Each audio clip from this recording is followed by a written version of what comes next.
अस्सलाम वालेकुम पाकिस्तान, आप देख रहे हैं जीत की सोच में हूँ वसीम लियाकत। आज वक्त में थोड़ी सी तब्दीली हुई, मैच में भी और हमारे वक्त में भी तब्दीली होगी। नॉर्मली आपसे 11 बजे मुलाकात होती थी, लेकिन अब आपसे 1 बजे मुलाकात होगी क्योंकि तमाम तर मैचेस जो है वो 9 बजे से ऑनवर्ड स्केड्यूल हैं कराची नेशनल स्टेडियम में और 18 मार्च तक ये 9 बजे तक ही ऑन एयर रहेंगे। आज मुकाबला था कराची किंग्स और पेशावर ज़ल्मी का, जिसमें पेशावर ज़ल्मी ने पहले बैटिंग करते हुए 147 रन का टारगेट बोर्ड पे सजाया। बाबर आजम एक बार फिर एक मुश्किल पिच पे 50 रन बनाने में कामयाब हुए और वो वाहिद खिलाड़ी हैं जिन्होंने 50 रन बनाए। और उसके बाद लग रहा था कि कराची शायद ये मुकाबला आसानी से अपने नाम कर ले। कराची का भी बहुत ही अच्छा आगाज़ था, कोई विकेट नहीं गिरी थी, साइफर्ट बहुत अच्छा खेल रहे थे, जेम्स विंस बहुत अच्छा खेल रहे थे, लेकिन उसके बाद जब उनकी पार्टनरशिप टूटी फिर 5-6 ओवर तक बाउंड्री नहीं लगी और यूं प्रेशर बढ़ता गया और आखिरी ओवर में 17 रन बचाने थे आमिर जमाल को। और आमिर जमाल ने एक बार फिर कप्तान बाबर आजम के एतमाद पर वो पूरा उतरे और उन्होंने 17 रन बचाए। 2 रन से पेशावर ज़ल्मी को फतह हुई और उनको मिले 2 पॉइंट्स और ये बड़े क्रूशल पॉइंट्स हैं उनके लिए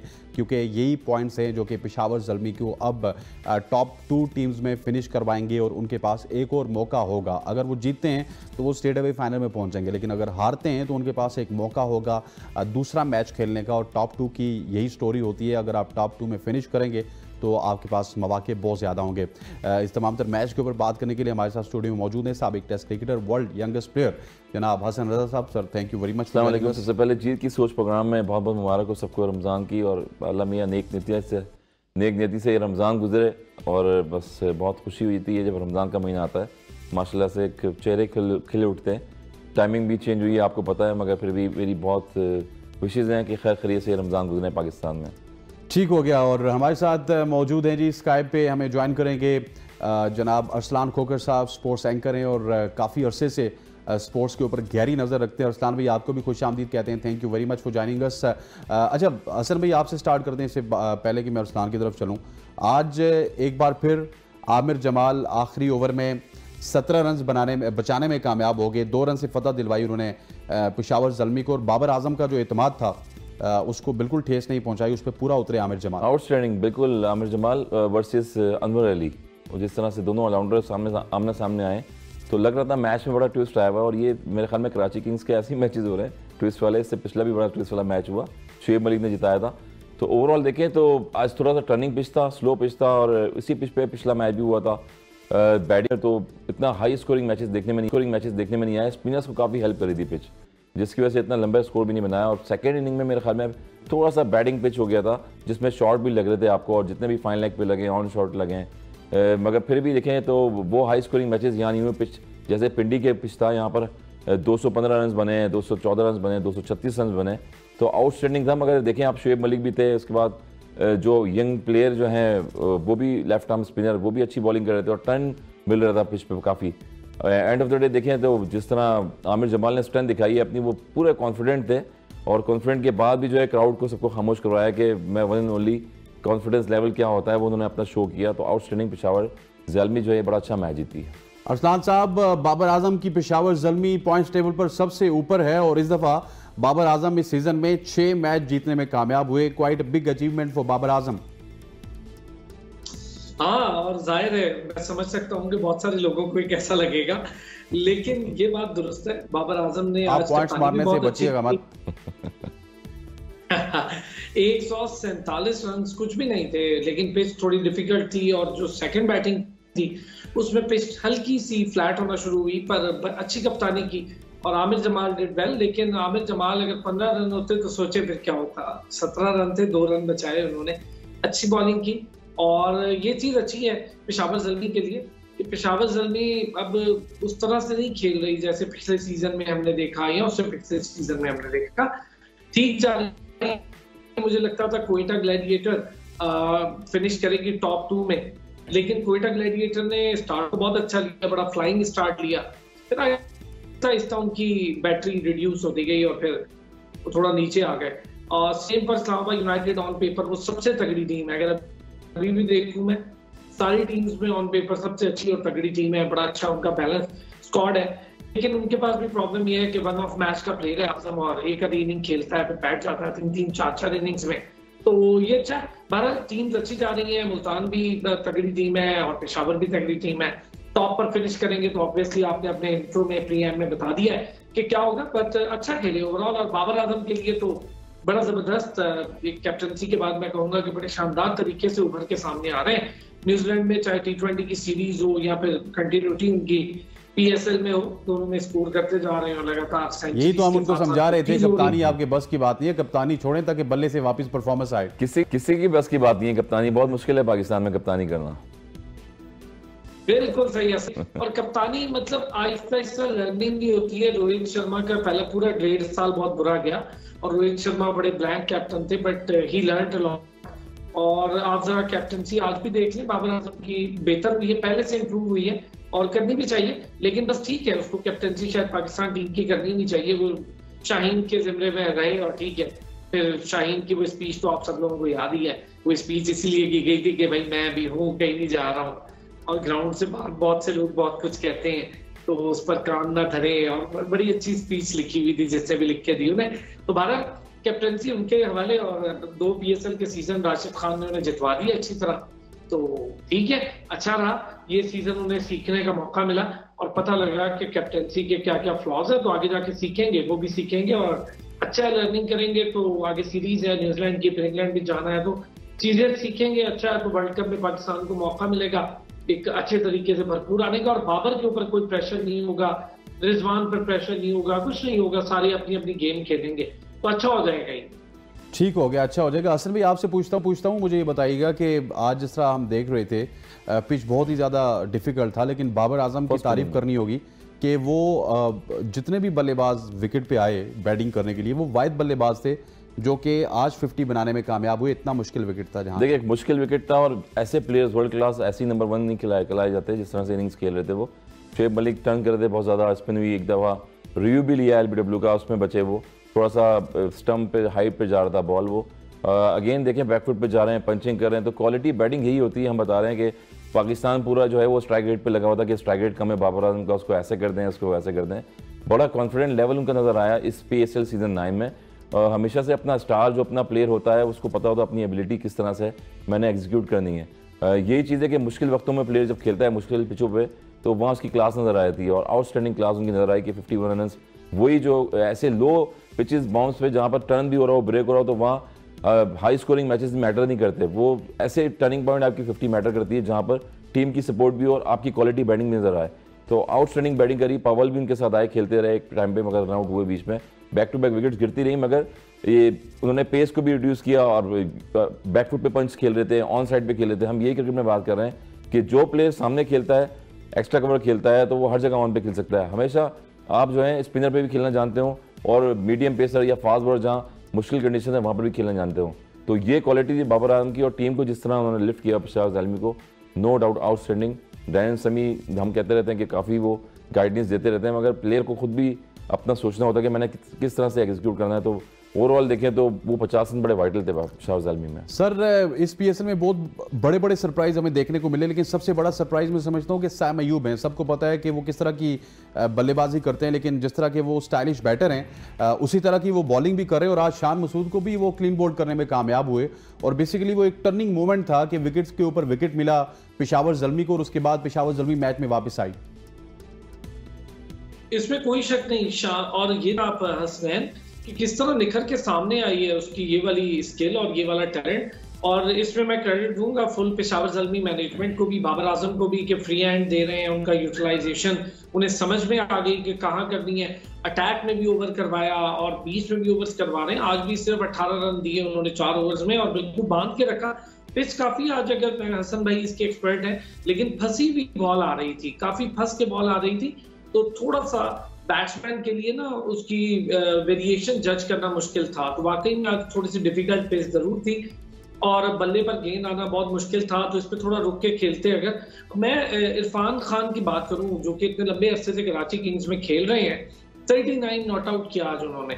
मेरा ख्याल था आज का रोल उनका एक बार फिर ड्यू था। इससे पहले भी उन्हें एक मैच में मौका मिला फिनिश करने का, वो नहीं कर पाए। आज का रोल भी उनके लिए बड़ा ड्यू था, फिनिश कर जाते। अब वो सीनियर हो गए हैं, वो जूनियर भी नहीं रहे, उनके सीजन भी लग गए, तीसरा सीजन चल रहा है उनका। एक सीजन तो उनको पूरा खेलने को मिला, एक बार बैठने को मिल गया, तो ये एक और सीजन है उनका, तो चल रहा है उनका। उनको फिनिश करना चाहिए था साथ मिलके, क्योंकि 39 नॉट आउट था तो शायद फिनिश कर सकते थे। हालांकि पिच पे 39 करके अगर खड़ा है कोई प्लेयर तो उसको समझ आ रही होगी। लेकिन इसमें नो डाउट बॉलिंग को पूरा क्रेडिट जाता है, कैप्टनसी को बड़ा अच्छा क्रेडिट जाता है, फील्ड प्लेसिंग बड़ी सही, राइट टाइमली यूज की, नो डाउट डैरेन सेमी का बड़ा इन्फ्लुएंस होता है इसमें। अच्छी ओवरऑल परफॉर्मेंसेस पे अगर देखें तो ठीक थी, लेकिन कराची किंग्स के मसाइल जो है ना वो बड़े अजीब से हैं।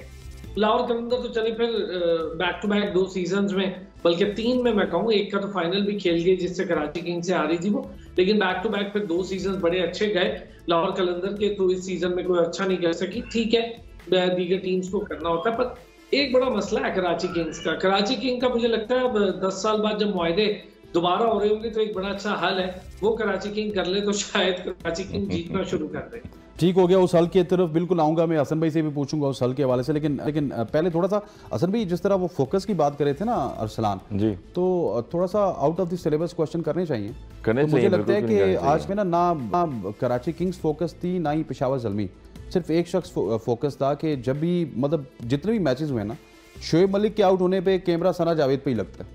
हाँ बिल्कुल, वो जिस तरह नहीं जुमला एक वायरल हुआ कैमरामैन फोकस, तो एकदम शोएब मलिक जब आउट होते हैं कैमरामैन फोकस कर लेता है सना जावेद पे, और फोकस वो ऐसा होता है कि शोएब मलिक उसके बाद नजर ही नहीं आते, उसके बाद नजर ही नहीं आते। बस वही चीजें हैं कि नजर कैसे आएंगे, वो हर ब्लेम सारा जो है आपने शोएब मलिक पे या कैरन पोलार्ड पे डाला होता है, फिर फ्रेंचाइज के ओनर्स हैं उन पर डाला होता है। सना जावेद पे कैमरा मार के आप ब्लेम डाइवर्ट करने की कोशिश करते हैं। बस डाइवर्ट कर रहे हैं, आप क्या करें, खेलना तो सना जावेद ने थोड़ी है, खेलना तो शोएब मलिक ने अंदर, और जो स्किल्स दिखानी है उन्होंने अपनी दिखानी है। पिछले मैच में भी उन्होंने लास्ट मैच फिनिश किया था, तो ये भी कैमरा मैन के ज़्यादा बात एक रिलेशन से जुड़ा हुआ है। तो पहले भी किसी और के पास जब दूसरी वाइफ होती थी उन पर कैमरा जाता था, वो पाकिस्तान भी आई हुई थी, अब ये दूसरी वाइफ आई हुई है, तो ज़्यादा बात है पॉपुलरिटी तो चलती है इसमें।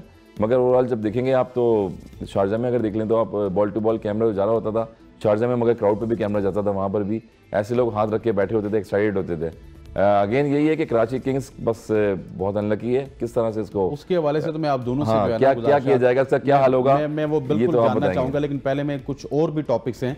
अरसलान मुझे ये बताइएगा कि आज अंपायर्स के डिसीजन से पूरी दुनिया बड़ी हैरान और परेशान है, और अंपायरिंग का स्टैंडर्ड पाकिस्तान सुपर लीग में काफ़ी अच्छा भी है। हम ये नहीं कह सकते कि हर मैच में बुरा होता है, लेकिन बाज़ औक़ात तो ऐसे डिसीजन आ जाते हैं कि वो खिलाड़ी भी फिर बाद में एहतजाज करते हुए हमें नजर आते हैं अंपायरिंग के स्टैंडर्ड्स के हवाले से।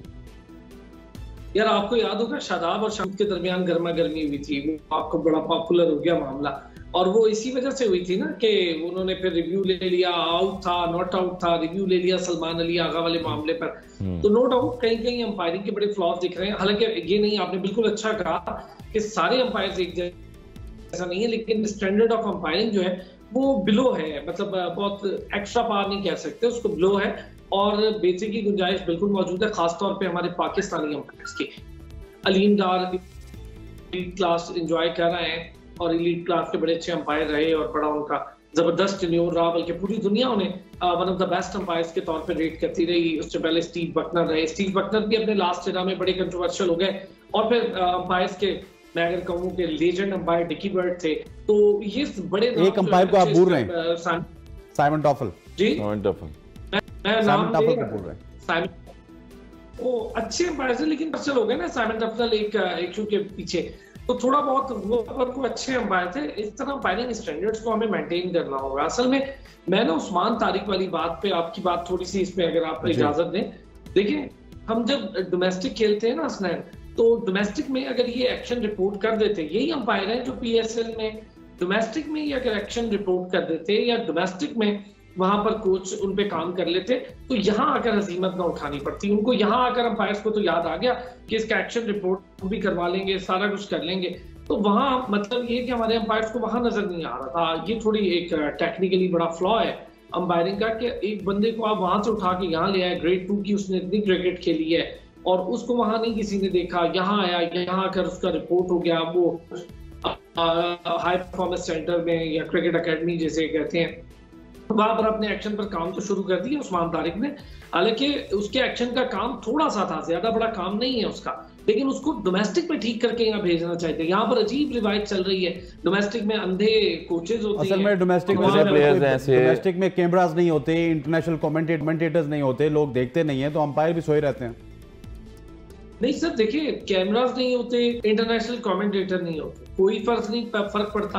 अंपायर तो अंधे नहीं होते ना यार, ये तो वही अंपायर है जो कमोबेश इंटरनेशनल भी कर रहे हैं, यही सारे आरिफ वगैरह और सारे अंपायर बैठे कर रहे होते हैं। तो अब ये इनका काम है, ये तो इन पे उंगलियां इसीलिए तो उठ रही हैं कि वहां पर काम नहीं करते, यहाँ पर आए तो इनको सब कुछ दिखना शुरू हो गया, आंखें भी खुलना शुरू हो गई। उस्मान तारिक के करियर के साथ खेलने की कोशिश हो रही है, ये तो बड़ी गलत बात है। आप उसको वहां ठीक करके ले आते, अब यहाँ ला के आप एक बंदे को इतना डैमेज करोगे, ऑलरेडी दुनिया की नजर में आपने डाल दिया है कि जी उसके एक्शन में प्रॉब्लम है। असलान भाई पिछले 10 सालों में आपके पास स्पिनर कोई नहीं आ रहा, वो इसलिए नहीं आ रहा, स्पेशली लेफ्ट आर्म स्पिनर अभी इसलिए आ रहे हैं कि वो उनका नॉर्मली एक्शन होता है, राइट आर्म इसलिए नहीं आ रहे क्योंकि डिग्री का फर्क आ जाता है। और डिग्री का फर्क यही है कि 10 सालों में आप देख लें कि आप जो है ऑफ स्पिनर जो प्लेयर हैं वो आ ही नहीं रहे। ग्रेड 1 में देखें, ग्रेड 2 में देखें, इसलिए नहीं आ रहे कि उनको हाई परफॉर्मेंस सेंटर में कोई बताने वाला नहीं है, कोई कोचिंग करने वाला नहीं है। हर बंदा जो है ग्राफ अपना ढूंढ रहा होता है कि शायद मैं ए टीम के साथ कोच बन के चले जाऊं, शायद मैं डोमेस्टिक के साथ टीम में चले जाऊं, मैं PSL की किसी फ्रेंचाइज में कोच बन के चले जाऊं। तो ये तो मकासद होते हैं सारे। बिल्कुल ठीक बात है, और यही वजह है हसन भाई, आपने बड़ा अच्छा कहा। डोमेस्टिक में मैं पिछले कुछ 4 सीजन की अगर बात करूं, मैं खुद ऑफ स्पिनर ढूंढता रहा, एक अच्छा ऑफ स्पिनर नहीं था। साजिद एक था, वो अच्छा तो नहीं था, बस कर रहा था, चल रहा था। एक आधी बॉल उसकी घूम गई तो वही बॉल की वीडियोस बना के डालना शुरू कर दी सबने, कोचेस ने भी उसको खिला दिया पाकिस्तान, रिजल्ट्स आपके सामने। फिर जब उस पर काम करने का वक्त आया तब उसको आपने बाहर बिठा दिया। इसी तरह उस्मान तारिक या ग्रेड 2 खेलता रहा, वीडियोस पॉपुलर हुई, हमने आपने सबने मिलकर इस पर बात की तो 2-4 लोगों की बात से आ गया सामने। लेकिन फिर देखे ना कितनी डोमेस्टिक के ऊपर सवाल आते हैं, और ये अभी से नहीं आ रहा असलान भाई, ये सईद अजमल आप इतने इंटरनेशनल लेवल पे क्रिकेट खेले, टॉप क्लास विकेट्स ली, पूरे वर्ल्ड में खेले, वो सस्पेंड डोमेस्टिक में एक दफा हुए थे, उसके बाद इतना बड़ा अलमिया है कि पाकिस्तान क्रिकेट दुनिया में हर जगह वो खेले और फिर सस्पेंड करा दे दिए गए। हफीज के साथ ऐसा हुआ, हफीज के साथ हो गया, एग्जैक्टली हफीज के साथ भी हुआ। लेकिन यार ये देखे ना कि जहां काम करने की जरूरत है डोमेस्टिक में, वहां तो इनसे कोई पूछगछ नहीं कर रहा। यही अब्दुल रहमान वगैरह है ना हसन भाई, यही सारे कर रहे हैं ना, कोचिंग भी, और सारे हीरो बने फिरते हैं। इधर आके ये अपनी रोदात सुनाते हैं, मैंने बड़ी मुश्किलात झेली जी, मैं बड़ी मुश्किल से यहाँ तक पहुंचा, तो फिर मैं पाकिस्तान टीम का असिस्टेंट कोच बना, फिर मैं मुल्तान सुल्तान के साथ। तो और जो बच्चे खेल रहे हैं एक्सपेक्टेशन लगाइए पाकिस्तान से, उनको भी तो पहुंचाए ना आगे, किस तरह पहुंचाना है उनको, पॉजिटिव चीजें बताएं। अपने 7-8 बच्चे होते हैं ना सर, उनको अकोमोडेट करना पड़ता है। कब तक करेंगे? क्रिकेट तो पाकिस्तान की खराब हो रही है, घर की टीम है ना सर।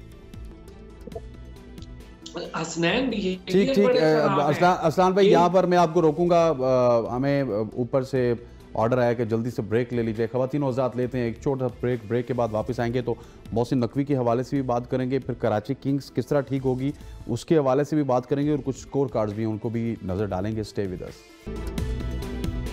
वेलकम बैक टू जीत की सोच। हम बात कर रहे थे स्पिन डिपार्टमेंट के हवाले से, और अब मैं बात करना चाहूँगा PCB के हवाले से, जहाँ पे चेयरमैन PCB मोहसिन रजा नकवी साहब, जो कि हाल ही में CM के ओहदे से हटे चेयरमैन बन गए, अब उनकी लिस्ट जारी हो चुकी है, वज़ीर दाखिला भी वो बने हैं, उनके पास नारकोटिक्स का इजाफी पोर्टफोलियो भी है। मैं स्ट्रेट अवे अरसलान की तरफ जाऊंगा। अरसलान, आपके पास क्या खबरें हैं? क्या वो एक वक्त पे 3-3 काम करेंगे, या फिर चले आप 2 काम कह लें कि वज़ीर दाखिला भी और PCB के चेयरमैन भी, या फिर PCB का चेयरमैन आप कोई नया शख्स देख रहे हैं? आपकी खबरें क्या कह रही हैं?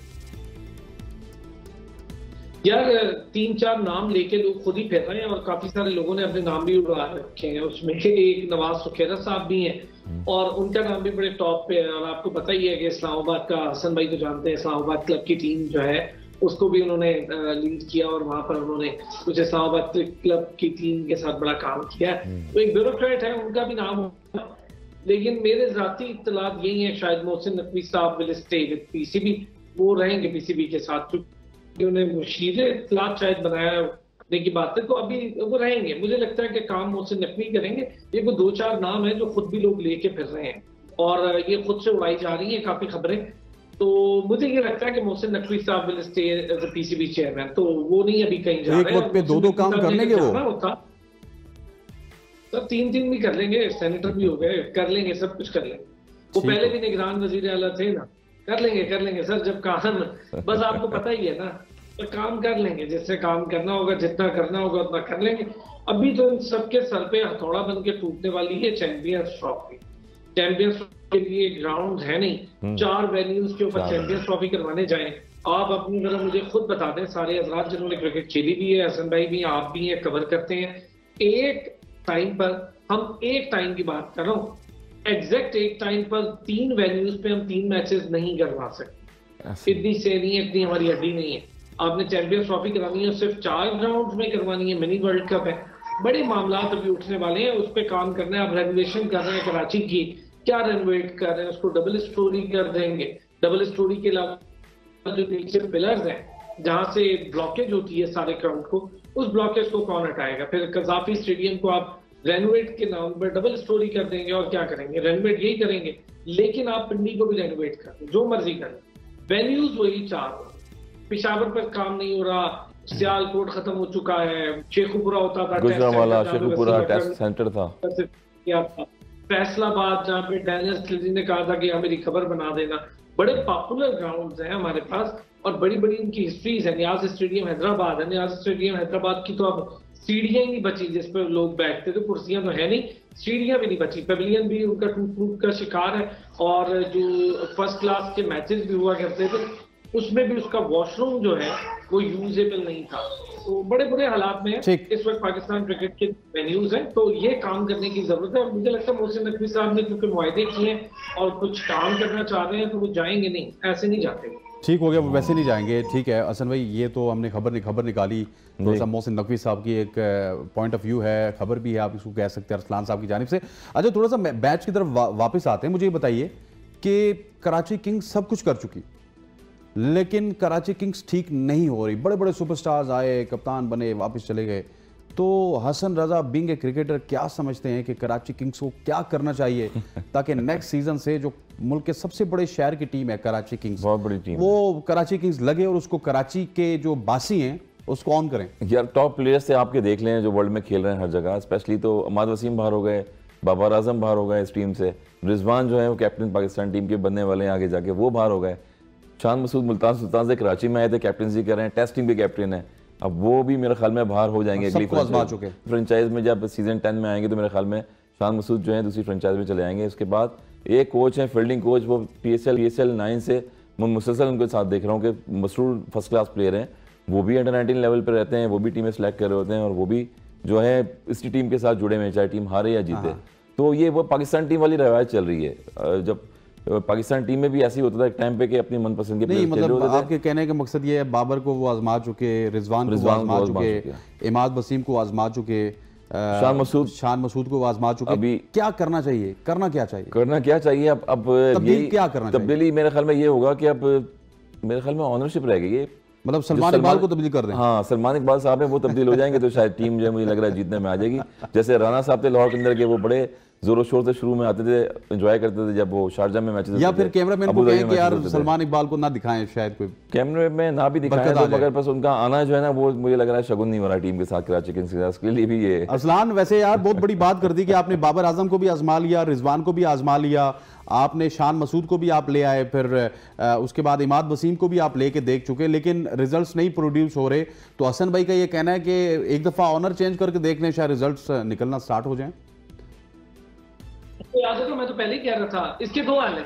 अब देखिए आपके पास ऑप्शन क्या है, या तो सलमान इकबाल कैप्टन बन जाए अगले साल, या फिर वसीम अकरम बन जाए जो सब पे बहुत तनकीद करते हैं, तो या तो वो खुद कप्तान बन जाए और या फिर एक मेहरबानी करें 10 साल के मुआहदे हो, 10 साल के मुआहदे के बाद कोई नाम शाम चेंज करें इसका टीम का और ये किंग्स विंग्स हटाएं।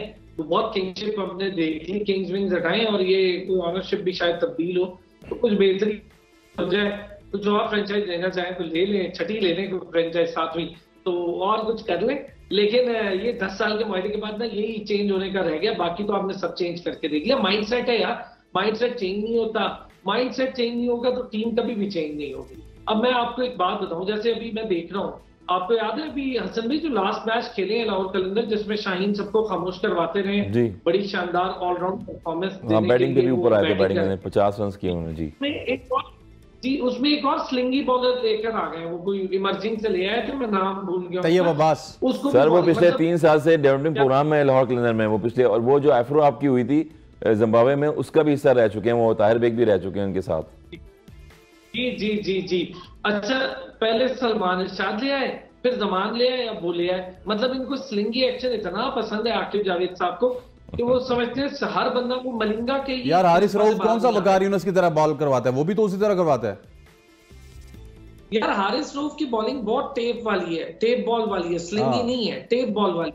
वो टेप बॉल वाली बॉलिंग करता है, जंप उसकी है नहीं, पांव उसके रुकते हैं दोनों। अगर आप उसके क्लोज एक्शंस में देखिए उसके दोनों पांव जंप होती नहीं है जिस वक्त उसने बॉल करनी होती है, उससे पहले स्लाइड पाँव जब उठते हैं तो वो दोनों पाँव उसके बहुत क्लोज होते हैं, तो वो जंप है नहीं तो वो रुकता है, इसीलिए वो लॉन्ग टर्म क्रिकेट नहीं खेल पा रहा कि उसको फिर इंजरीज शुरू हो जाती है।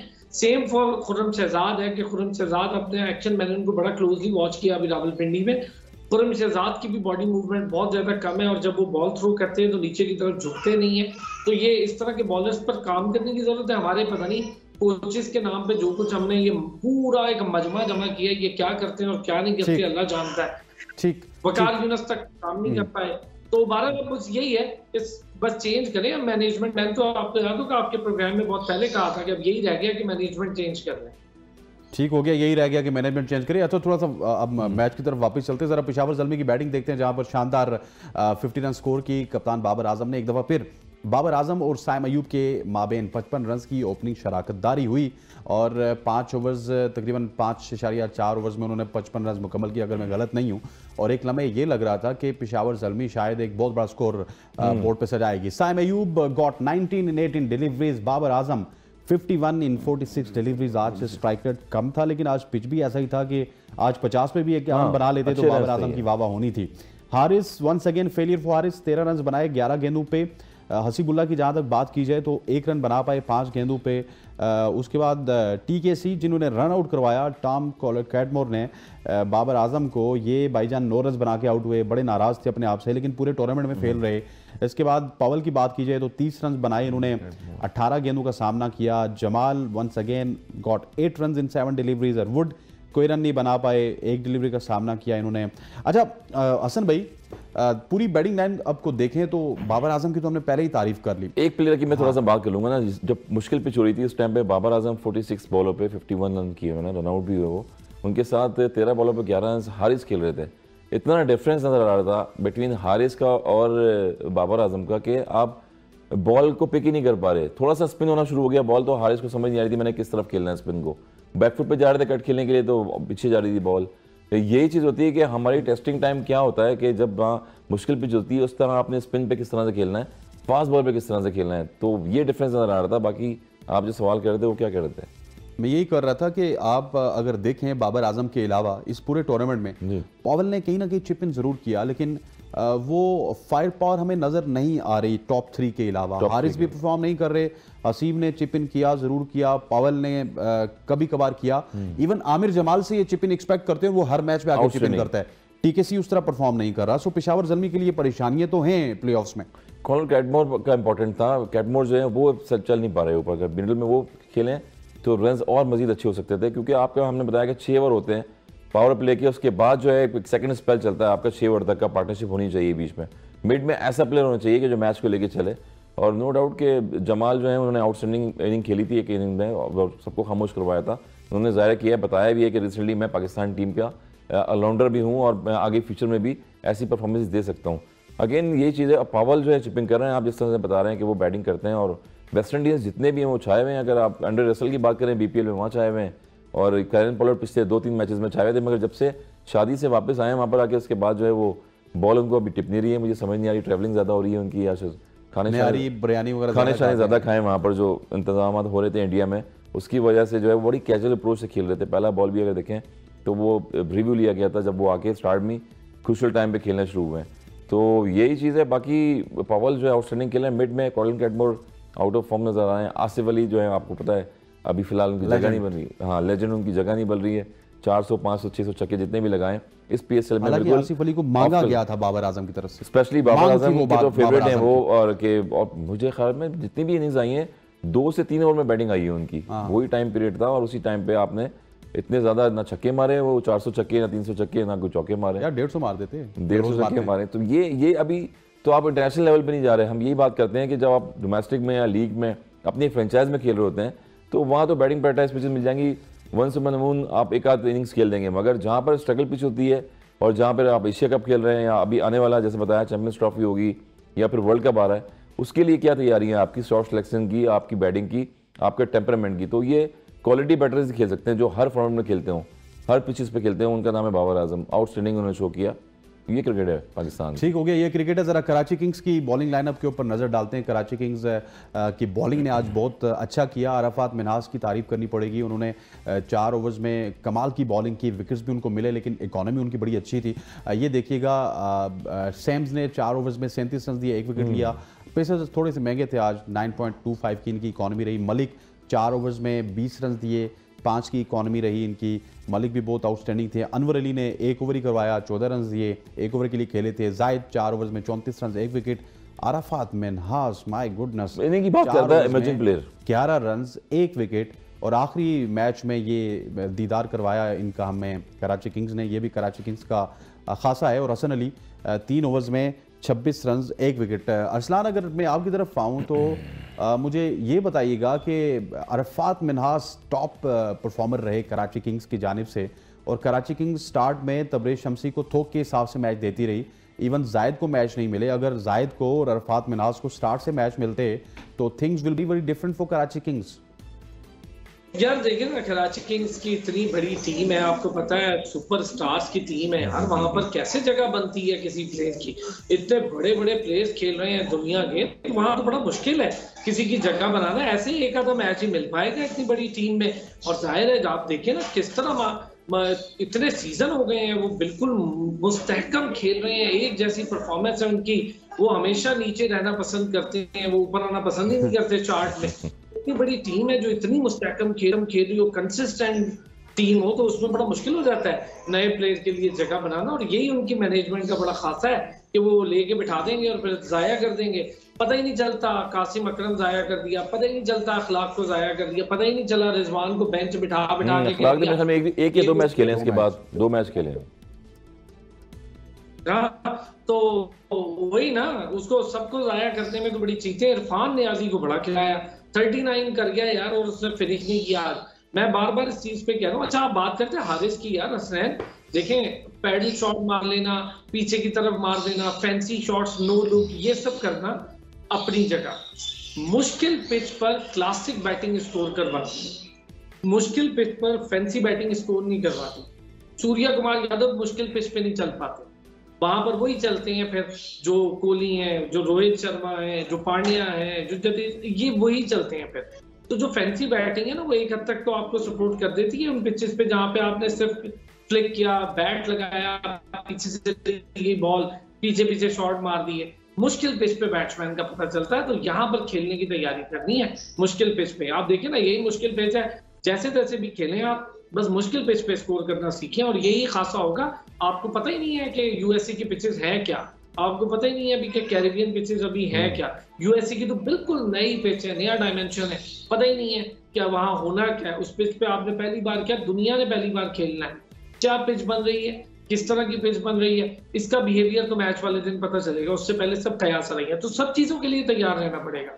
ठीक हो गया, सब चीज़ों के लिए तैयार रहना पड़ेगा, और हमें यहाँ पे तैयार होना पड़ेगा ब्रेक के लिए। ख़वातीन हज़रात, वक्त जो चाहता है एक शॉर्ट सी कमर्शियल ब्रेक का, ब्रेक लेते हैं, वापस आएंगे, डिस्कशन को थोड़ा सा लेके चलेंगे कराची किंग्स की बैटिंग के ऊपर, और फिर पेशावर ज़ल्मी की बॉलिंग के ऊपर भी कुछ डिस्कशन करनी है। Stay with us. Welcome back to जीत की सोच। और अब बात कर रहे थे अरफात मिन्हास के हवाले से, और Hasan Raza wants to speak about Arafat Minhas. Hasan भाई, थोड़ा सा अरफात के हवाले से बात करें, फिर हम स्कोर कार्ड की तरफ चलते हैं। बड़ा अच्छा एक्शन है उनका, और जिस तरह से उन्होंने बॉलिंग की, आउटस्टैंडिंग बॉलिंग थी। नो डाउट पिच थोड़ा सा स्पिन था, मगर फिर भी हम ये बात कर रहे थे, पिछले मैचेस में हमने देखा, तो मेहरान मुमताज़ की बात की थी हमने उससे पहले, जब वो डगआउट में बैठे हुए थे, तो हम कह रहे थे कि क्यों नहीं खिला रहे बाबर आजम की आई वहाँ तक क्यों नहीं जा रही। वो आई गई और 2 मैचेस उनको खिलाए, और बैक टू बैक उन्होंने 2 विकेट्स मिली, 10 डॉट बॉलें भी करी अपने एक मैच में। अगेन अगर मिन्हास की बात करें तो इमर्जिंग प्लेयर में आए, उसके बाद अंडर 19 अभी रिसेंटली जो हुआ है वो खेलते हुए आए। यही चीज़ होती है, यही मौका होता है प्लेयर को परफॉर्म करने का, उनको चांसेस देने का। तो ये एज ऐसी होती है कि जब ऐसी पिचेस पे, ऐसी कंडीशन में आप बॉलिंग करेंगे, कैप्टन कोई भी फ्रेंचाइज का वो कॉन्फिडेंस देगा प्लेयर को, तो उसमें से बड़ा निखार आता है, उसकी परफॉर्मेंस में निखार आता है, और उसको एक बूस्टअप मिलता है कि मेरे में कितनी एबिलिटी है इंटरनेशनल लेवल पर, ऊपर लेवल पर खेलने की। तो जितने भी प्लेयर्स हैं, अगर देखें तो स्पिन बड़ी अच्छी कर रहे हैं। अकील को अगर देखें, उन्होंने हैट्रिक करी। तो यंगस्टर्स के लिए मेरा यही है कि कैप्टन अच्छा होना चाहिए। जैसे सैम अयूब जैसे बॉलिंग कर रहे हैं, उनसे पूरा काम ले रहे हैं कैप्टन। तो प्लेयर, कैप्टन का काम होता है उसको कॉन्फिडेंस देना, फिर उसके जो जो पढ़ निकलते हैं, जो उसकी परफॉर्मेंस अच्छा, निकलती है, थोड़ा सा बताइएगा। मैं जब मेहरान के हवाले से भी बात करूंगा, लेकिन पहले थोड़ा सा मैं देखना चाहता हूं कि कराची किंग्स ने बैटिंग में क्या कुछ किया, फिर मैं स्पिन के हवाले से आपसे डिटेल में बात करूंगा, एक कंपैरिजन आपके सामने पेश करूंगा। जरा कराची किंग्स का स्कोर कार्ड देख लेते हैं। कराची किंग्स की ओपनिंग बड़ी शानदार थी, टीम साइफर्ड और विंस के माबेन अच्छी ओपनिंग पार्टनरशिप हुई। साइफर्ड 41 रन बना के आउट हुए, 30 गेंदों का सामना किया। विंस 21 इन 27 डिलीवरीज। मसूद साहब को बोल्ड किया, clean bowled. Saim Ayub part timer, बल्कि अब तो बॉलर हो गए। Malik got 22 in 25 deliveries, bowled हुए हैं। नवीन उल हक ने इनको आउट किया। नियाजी की बात की जाए तो नियाजी गॉट 39 इन 26 डिलीवरीज। कैरन पोलार्ड ये एक रन बना पाए और कैरन पोलार्ड का ठेका था आज के मैच जितवाने का, लेकिन नहीं जितवा सके। अनवर अली 14 इन 6 डिलीवरीज। सो वंस अगेन जो अरसलान साहब नंबर चेंज किया था शान मसूद ने अपना, उससे टीम को बहरहाल फ़ायदा हुआ, लेकिन बहुत देर कर दी मेहरबा आते आते। अगर ये नंबर पहले ही चेंज कर लेते और ज़्यादा तजुर्बात ना करते तो शायद कराची किंग्स यहाँ पे ना पहुँचता। यार जितना मर्जी नंबर चेंज कर ले, जो मर्जी कर ले, विंस ना चलता फिर क्या करते, कुछ चलता ही नहीं। आज भी 21 रन किए, ठीक खेल गया, लेकिन चले तो सेफ्रेड है। सेफ्रेड ने स्कोर किया, शान मसूद तो आज फिर 0 करके चलते बने। उनके नंबर आप जो मर्जी कर लें, वो T20 के प्लेयर नहीं है। T20 में जो मर्जी कर लें, वो शायद वनडे खेल सकते हैं, उनमें एबिलिटी। बट टेस्ट और इस्लाम भी देखिए एक चीज है, स्पिनर पे भी वीक है काफी। शुरू से हम ये बता रहे हैं कि जहां फखर जमान भी खेलते हैं वो स्पिनर वीक हो जाते हैं, क्योंकि ओपनर्स आए थे ये, और ओपनर से हमने हर नंबर पे खिलाया उनको। फास्ट बॉल पर आप खेलते हैं। बाबर आजम को आइडिया है इतना कि कहां पर इनकी वीकनेस थी और जहां पर सैम अयूब को लगाया और उनसे आउट करवाया। यार हसन भाई, ऐसे भी वो जमाना चला गया है कि कोई कहाँ खेलता है, कोई कहाँ। अब वो देखते हैं कि कौन सिचुएशनली कैसा खेलता है। अब तो ज्यादातर T20 में ओपनर्स जो हैं वो स्पिनर को फेस करते हैं। 6-7वें ओवर में स्पिनर आ जाता है। वनडे तो है नहीं कि 20-20 ओवर तक पेसर्स चलते रहे तो फिर उसके बाद स्पिनर आए। तो अब तो स्पिनर आ जाता है। खेलना सीखना होगा, नहीं सीखेंगे तो फिर पीछे रह जाएंगे। दुनिया आगे चल रही है, सीखना तो होगा। और दूसरा ये कि कराची किंग्स का तो मुझे बिल्कुल ही समझ से बाहर है। जो मर्जी तजर्बे कर लें, कराची आपकी समझ में नहीं आएगी सर। कराची आपकी समझ में नहीं आएगी। जरा पेशावर जल्मी का बॉलिंग कार्ड देख लेते हैं और उसके बाद पेशावर जल्मी को देखते हैं कि आपको समझ आती है या नहीं आती। पेशावर जल्मी के बॉलिंग कार्ड के ऊपर नजर डालेंगे। आज एक बार फिर सलमान इरशाद को मौका नहीं मिला। पहली 6 से 7 गेंद में सलमान इरशाद पेशावर जल्मी का हिस्सा थे। Would got 4 overs 24 run, 1 wicket लिया वुड ने। मेहरान 3 ओवर्स में 25 रन दिए, 8.33 का इकोनॉमी था। नवीन उल हक 4 ओवर्स में 22 रन दिए, 2 विकेट्स लिए। नवीन आज बहुत शानदार थे क्योंकि पिच थोड़ा सा स्लो था, तो ये स्लो बॉलर हैं, इनको पिच ने सपोर्ट किया। एमल से 1 ही ओवर करवाया, 15 रन दिए एमल ने। जमाल ने 4 ओवर्स में 38 रन दिए, 1 विकेट हासिल किया। और साइम अयूब ने 4 ओवर्स में 18 रन दिए, 1 विकेट हासिल की। सर नवीन ने बहुत अच्छी बॉलिंग की। ये मैं आपसे डिस्कस करना चाहता हूँ। नवीन को छोड़िए, साइम अयूब स्पिन भी कर रहे थे, उनको विकेट भी मिले, उन्होंने रन्स भी नहीं दिए, लेकिन आज कराची में बुझे लगे हैं मेहरान मुमताज। उसकी क्या वजह? और पीछे से मैं ये शाउट सुन रहा था और ये मुझे रेलेवेंट शाउट भी उस वक्त लगा कि अरे भाई थोड़ा सा पेस कम कर। वो उसी पेस के साथ, उसी रफ्तार के साथ, जिस रफ्तार के साथ वो रावलपिंडी में थे, वो कराची में भी वही रफ्तार यूज कर रहे थे। हालांकि अगर वहां पे 75 की या 80 kph की बॉल करते ना, थोड़ा सा घुमाते तो मेरा ख्याल है रिजल्ट डिफरेंट होते। देखिए डिफरेंट होते रिजल्ट। हम ये बात कर रहे थे कि जब हम एक मैच देखा था हमने पिंडी में, जब मेहरान बॉल कर रहे थे तो बहुत तेज बॉल कर रहे थे। टेल को आप जब बॉल तेज करते हैं कि बहुत ज़्यादा कोई आपको पहली दूसरी बॉल पर छक्का लग गया हो, शायद आप चांस लेना आउट होने का, आउट करने का, आपने थोड़ा सा लूप देना है। शुएब अली ने बॉल करी ना, इनको शुएब अली से थोड़ा सीखना चाहिए। और शुएब बच्चा अभी, हाँ अभी तो टाइम है, मगर ये कि पिच की जो कंडीशंस हैं उसको इसके मुताबिक आपने वेरिएशन करनी है बॉल में। शुएब मलिक को अगर आप देखें तो वो बॉलिंग राउंड आके लेफ्ट हैंड बैटर्स को भी लूप दे रहे थे, फ्लाइट दे रहे थे। बाबर आजम को फिर बॉलिंग राउंड कर रहे हैं आप, इतने बड़े प्लेयर्स को जो स्पिनर पर भी खेलता है वो भी फंस रहे थे वहाँ पर, और बैकफुट पे जाके एक्स्ट्रा कवर पे खेल रहे हैं, मिडिल में बॉल कर रहे हैं। तो मेहरान मुमताज का भी यही है कि अभी अपकमिंग बॉलर भी हैं, फ्यूचर में ये कि पिच को रीड करना पड़ेगा। यही गलती थी, यही गलती है। स्लो पिच जहां पर भी होती है वहां पर स्लो पिच टर्निंग पिच होती है ना भी करें ना। अगर आपकी दूसरी बॉलिंग है तो आप ये भी देख लें यार कि पहले स्पिनर्स क्या कर रहे थे जी, उनका कितना पेस था, वो कहां पे बॉल। मगर ये बॉलर को खुद पता लग जाता है जब बॉलर ऐसी पिच पे पहला बॉल दूसरा बॉल कर रहा होता है, उसको आइडिया हो जाता है कि बॉल पिच की जो हाइट है बॉल को कितना ले रही है, कैरी कितना कर रही है कीपर के पास। तो मेरे ख्याल में और हाफ वाली ड्राइव वाली बॉलें कर रहे थे। जो प्लेयर जब फंसता है पिचेस पे तो वो सिंगल कर लेता है लॉन्ग ऑफ पे जाके, लॉन्ग ऑन की तरफ। तो आपको लेंथ बॉलिंग करनी पड़ती है दूर, जहां से प्लेयर को बैकफुट पे लेके जाएं। आपने पॉइंट लिया हुआ है, थर्ड मैन लिया हुआ है, एक्स्ट्रा कवर पीछे सामने एक्स्ट्रा कवर 2-3 डॉट बॉल्स करते हैं, तो वहां जब तक फुटवर्क बैटर्स नहीं निकालेगा तो वहां प्रेशर में आते हैं। तो मेरे ख्याल में थोड़ा सा बॉडी से दूर करनी थी और लूप देनी थी बॉल को। अरसलान भाई, मुझे पेशावर की जब बैटिंग भी देखता हूं तो बैटिंग में मुझे एक सुपरस्टार नजर आता है बाबर, एक साइम अयूब नजर आता है जो फ्यूचर स्टार है, लेकिन जब बॉलिंग देखते हैं ना तो बॉलिंग में वो दमखम नहीं है, सुपरस्टार कोई बड़े नाम नहीं है, लेकिन आउट ऑफ नोवेयर 6 मैचेस इसी बॉलिंग ने जितवाई पेशावर ज़ल्मी को। लेकिन क्या आप समझते हैं कि ये बॉलिंग गुड इनफ है प्लेऑफ्स के लिए? यार नहीं, इनकी बॉलिंग में इतना दमखम, आपकी बात सही है, नहीं है। आमिर जमाल भी फुल फ्लेज बॉलर के तौर पे अभी तक नहीं निखर के सामने आए। सलमान इरशाद का आप जिक्र कर रहे थे, उनको ज्यादा मैच दे दिए। सलमान इरशाद 3 लेंथ पे बॉल करते हैं, या तो वो बहुत जर्की बॉल करते हैं जो पाँव में मार दी, ब्लॉक होल्स में मार दी, या थोड़ी सी उठी भी बॉल कर देते हैं, या फिर बैट्समैन को लेग साइड पे करते हैं। तो यही 3 लेंथ है, वो इसी का यूज कर रहे हैं, मुसलसल वो सीख भी नहीं रहे, स्लिंगी एक्शन है। दूसरा Khurram Shahzad would be good choice, लेकिन वो भी मुझे लगता है कि ज्यादा मैचेस शायद अभी उनको खिलाने नहीं थे, तो इसलिए उन्हें रोक रोक के खिला रहे हैं। मेहरान मुमताज, उनकी स्पिन डिपार्ट अच्छा हुआ है साइम अयूब और मेहरान से। मेहरान अच्छा बच्चा है, थोड़ा सीख जाएगा, अभी तो बहुत अर्ली है, उसका पहला शायद कराची में इतना बड़ा इवेंट, इस तरह PSL का तो पहला मैच है उसका, तो सीखेगा, कराची की पिच को रीड करेगा, सीखेगा डिफरेंट पिच पे बॉल को कैसे फंसाना है, घुमाना है, किस लाइन पे बैट्समैन को फंसाना है। खासतौर पे लेफ्ट आर्म्स के लिए तो लेफ्ट आर्म स्पिनर को तो बिल्कुल डरावना ख्वाब हो जाना चाहिए, क्योंकि वो बहुत अंदर की तरफ बॉल निकाल सकते हैं। और अच्छा है वो बच्चा, बहुत अच्छा है, उसमें टैलेंट है, थोड़ा सा सीखेगा, वो थोड़ी तेज पेस के साथ बॉल कर रहा है, उसने शायद वही ठीक हो गया। अरसलान भाई जरा थोड़ा सा वक्त कम है, मुकाबला सख्त है, अगले जो मैच है उसके ऊपर भी एक एक कमेंट आप दोनों का लेना है। कल एक बड़ा इंपॉर्टेंट मैच है, Quetta gladiators will take on Multan Sultan in their home ground in Karachi national cricket stadium, और देखते हैं कि इनके दरमियान जो हेड टू हेड रिकॉर्ड है वो हमें क्या बता रहा है। कल PSL की लीग मैचेस का आखिरी मैच है, परसों ब्रेक है, उसके बाद क्वालिफायर होगा, फिर एलिमिनेटर होगा, और फिर बहुत सारी ऐसी चीज़ें होंगी जो आप देखेंगे। और हमेशा से PSL के जो क्वालिफायर्स हैं और एलिमिनेटर्स हैं ये काफ़ी अच्छे होते हैं। 13 मैचेस खेले अभी तक कोयटा ग्लैडिएटर्स ने मुल्तान सुल्तान के माबेन, 4 मैचेस जीते हैं यहाँ पर कोयटा ग्लैडिएटर्स ने, 8 मैचेस जीते हैं मुल्तान सुल्तान ने। 69.23 का विन परसेंटेज है मुल्तान सुल्तान का, 30.76 का विन परसेंटेज है कोयटा ग्लैडिएटर्स का। हसन भाई, अपरेंटली जब ये हम देखते हैं तो हमें ये लगता है कि शायद मुल्तान सुल्तान को अपर हैंड है, लेकिन मुल्तान सुल्तान जब से मुल्तान से निकली है इस दफ़ा वो मुल्तान सुल्तान हमें नज़र नहीं आ रही। ना उनके मोहम्मद अली उस तरह से विकेट्स ले रहे हैं, ना ही उनका स्पिन डिपार्टमेंट, मतलब 4 ओवर्स में 68 रन देने वाले उसामा मीर का क्या कॉन्फिडेंस होगा कराची में, ये आप देखने वाली एक बहुत बड़ा सवाल है।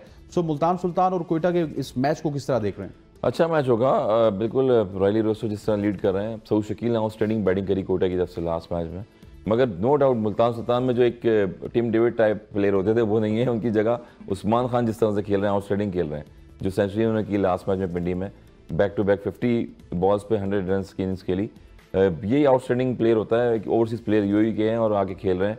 पहले भी हमने बता चुके थे, एक प्रोग्राम में बताया था हमने कि वो डिवीजन 2 को उनको कॉन्ट्रैक्ट दिया जाता, मगर वो फ्रेंचाइज का मजबूत हिस्सा बन गया। तो रिजवान दोबारा लीड कर रहे हैं, बहुत आउटस्टैंडिंग। देखिए कैप्टनसी की दौर में सारे आ गए हैं इस टर्न, जितने भी देखें आप, शाइन भी आ गए, उन्होंने कैप्टनसी देख ली, शाह मसूद को मिल गई कैप्टनसी, आपने बाबर आजम को हटा दिया। मगर रिजवान जो उम्मीदवार हैं वो किस तरह से नजर आ रहे हैं, उनको पता है कि आगे वर्ल्ड कप है और मैंने जो है परफॉर्म भी करना है खुद अपना, और परफॉर्मेंस भी देनी है और टीम को भी जिताना है। तो मुल्तान सुल्तान मेरे ख्याल में फेवरेट टीम है। ठीक, अरसलान आप बताइएगा, मुझे एक कमेंट दीजिएगा। मुल्तान सुल्तान और कोयटा ग्लैडिएटर्स के माबेन कल मैच है, हसन रजा साहब के मुताबिक मुल्तान सुल्तान फेवरेट है, आप क्या समझते हैं? मैं भी यही समझता हूँ, क्योंकि लोअर मिडिल ऑर्डर पर ना बड़ी बेवकूफियां कर रही है कोयटा ग्लैडिएटर। रदरफोर्ड को बाहर बिठाने की जरूरत नहीं थी, नाफी पे डिपेंडेंसी है, बहुत बच्चा है अभी। तो बॉलिंग में ठीक है कोयटा ग्लैडिएटर, लेकिन उनकी जो लोअर मिडिल ऑर्डर है वहां प्रॉब्लम है, वहां पर इफ्तिखार एक डिफरेंस डालते हैं। मुल्तान सुल्तान में तो लोअर मिडिल ऑर्डर जो है ना वो सिर्फ मुल्तान सुल्तान के पास तगड़ा है, तो वो एक फायदा हो सकता है। बॉलिंग इक्वल है दोनों की, दोनों अच्छी बॉलिंग रखते हैं।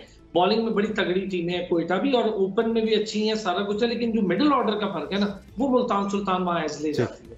अरसलान ठीक हो गया, आपका पॉइंट ऑफ व्यू आ गया। आपका बहुत बहुत शुक्रिया, क्योंकि पीछे सहरी की आवाजें हमें आ रही हैं, सहरी की तैयारी स्टार्ट है, आप जरा सहरी भी कीजिए। बहुत बहुत शुक्रिया, thank you very much for joining us. और before we close our programme में चाहिए थोड़ा सा नजर डाल ली जाए पॉइंट्स टेबल के ऊपर। पॉइंट्स टेबल पे इस वक्त जो कब्जा है वो पेशावर ज़ल्मी है, पेशावर ज़ल्मी टॉप पे है, बाबर आजम की टीम है, उसके बाद दूसरे नंबर पे मुल्तान सुल्तान है।